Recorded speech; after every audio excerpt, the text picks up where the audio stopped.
মানে এটা রোগটা কি?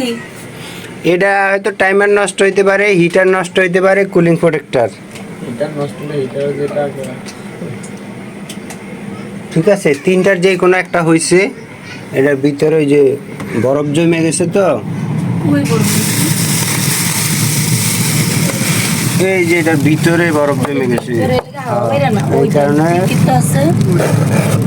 ওই যে ভিতরে দেখছেন বরফে জাম হয়ে গেছে, এই কারণেই ঠান্ডা হয় না। এখন আপনার এটাতে কি করে, তুমি কি দেখবা?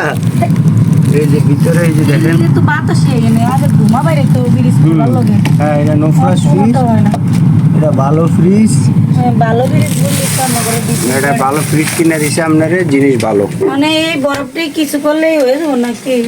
এটা পার্টস খারাপ হয়েছে, কিছু করলে বরফগুলা কিছু করলেই হবে না। তাহলে পাঁচটা ঠিক করে দেন। ভালো মন্দ হয়ে যাবে। এমনি গ্যাস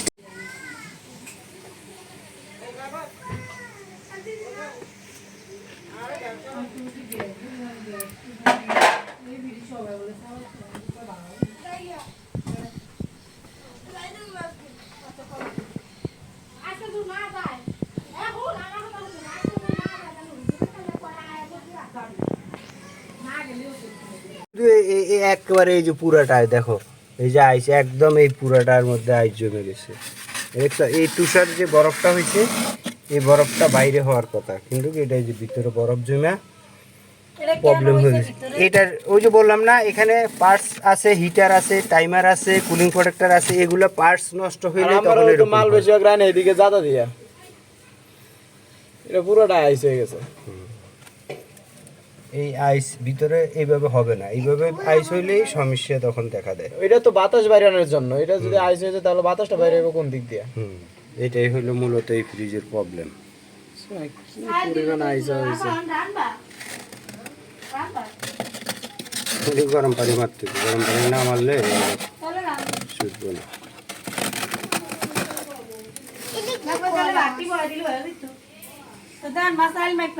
ঠান্ডার মধ্যে খাবি কটকুড়ি?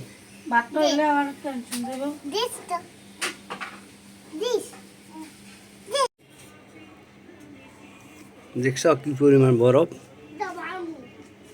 এই এতগুলো বরফ হয়ে যাওয়ার কারণে ভিতরে ঠান্ডা কমে গেছে।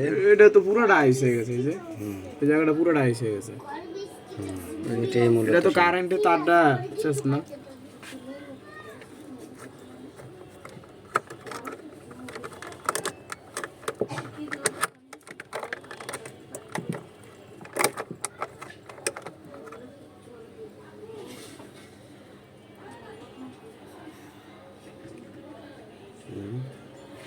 হয়েছে, পিছনে যাও, পাতিল দেখো, পিছনে যাওয়ার টাইমে পাতিল খেয়াল করো।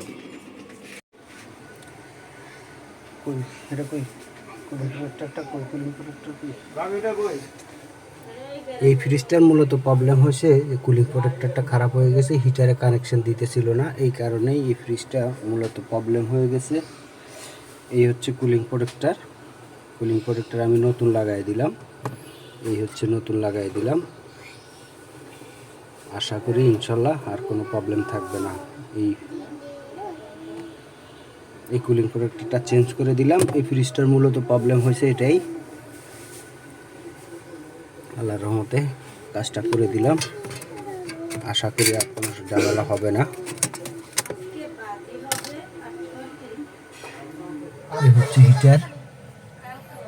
হিটার, টাইমার সব কিছু ঠিক আছে, শুধু কুলিং প্রোটেক্টরটা কাজ করতেছে না, এই কারণে ভিতরে বরফ জমা একদম সব নষ্ট হয়ে গেছে। এই হলো সমস্যা। আল্লাহর রহমতে সমস্যার সমাধান করে দিলাম। আপনার যদি প্রয়োজন হয় যোগাযোগ করতে পারেন। এসি, ফ্রিজ, মাইক্রোওভেন, ওয়াশিং মেশিনের যে কোনো সমস্যার জন্য ইনশাল্লাহ যোগাযোগ করতে পারেন। আশা করি ভালো সমাধান পাবেন, এতটুকু বলতে পারি। এই যে আমি কুলিং প্রোটেক্টরটা লাগাইতেছি।